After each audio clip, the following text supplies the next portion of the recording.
Halo semuanya, saya Joseph Saputra. Saya adalah alumni Institut Palkomtek jurusan Sistem Informasi tahun 2016.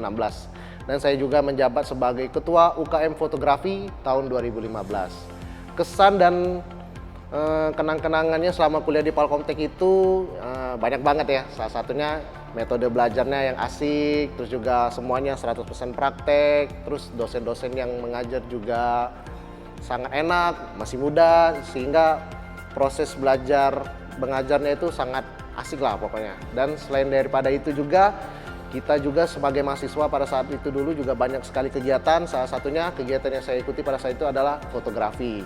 Dan sekarang saya juga telah bekerja di salah satu perusahaan swasta di mall terbesar Palembang, yaitu Palembang Indah Mall, menjabat sebagai graphic designer eksekutif.